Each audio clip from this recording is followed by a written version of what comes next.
لە پانتایی 7,000 کیلۆمەتری چوارگۆشە و لە باکووری ئۆقیانوسی هیندی و دەریای عوماندا هەر سێ هێزی دەریایی رووسیا و چین و ئێران لە 27 کانونی دووەمی 2019دا مانۆڕێکی دەریاییان دەست پێ کرد کە لە سەرەتای سەرکەوتنی شۆڕشی ئیسلامی ئێرانەوە ئەوەی یەکەمین جارە ئەو وڵاتە مانۆڕی هاوبەش لەگەڵ وڵاتانی کاریگەری ئاسیایی و جیهاندا ئەنجام بدات.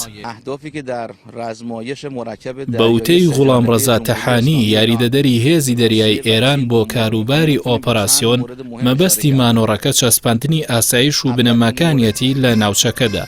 بە پێی لێدوانی ژەنەراڵ ئەبولفەزلی شکارچی وتەبێژی سوپای ئێرانی ئەو مانۆڕە 4 ڕۆژ دەخایەنێت جگە لە دابینکردنی ئاسایش و دژایەتی تیرۆری دەریایی بۆ دابینکردنی ڕێگەی هێمن بۆ بازرگانی جیهانی ئاڵوگۆڕی پسپۆڕی و تەکنەلۆژیای نوێ لە نێوان هەر سێ وڵاتدا.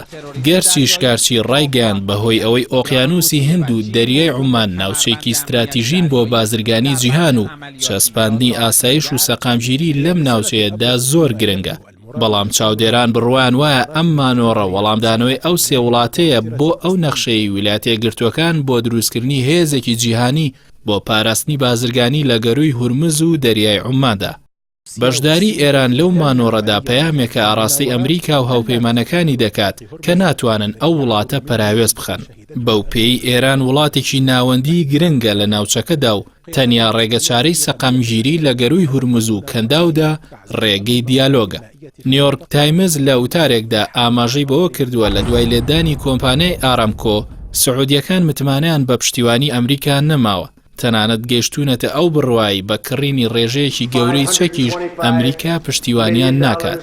بۆیە وەکو هەنگاوی یەکەمی نەرمکردنەوەی هەڵوێستیان بەرامبەر ئێران ڕێگەی گفتوگۆی ناڕاستە و خۆیان لەگەڵ حوسیەکاندا گرتووەتە بەر.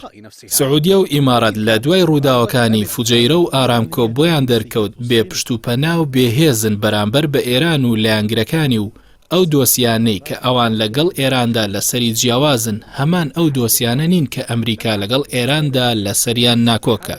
بۆیە چیتر ناتوانن هیوایان لەسەر پشتیوانی ئەمریکا هەڵچنن.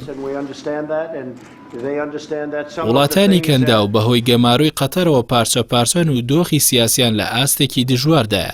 بۆیە تا نێوماڵی خۆیان چاک نەکەنەوە ناتوانن لە دیالۆگیان لەگەڵ ئێراندا سەرکەوتوو بن.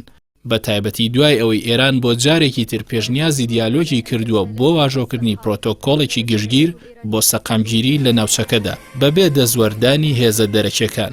بۆیە پەیامی ئەم مانۆڕە لەم بێهێزی ئەنجومەنی هاریکاری کەنداودا گوشارێکی ترە بۆ سەر وڵاتانی عەرەبی ناوچەکە بۆ خۆڕێخستنەوەیان بە ئامانجی دیالۆگ لەگەڵ تاران.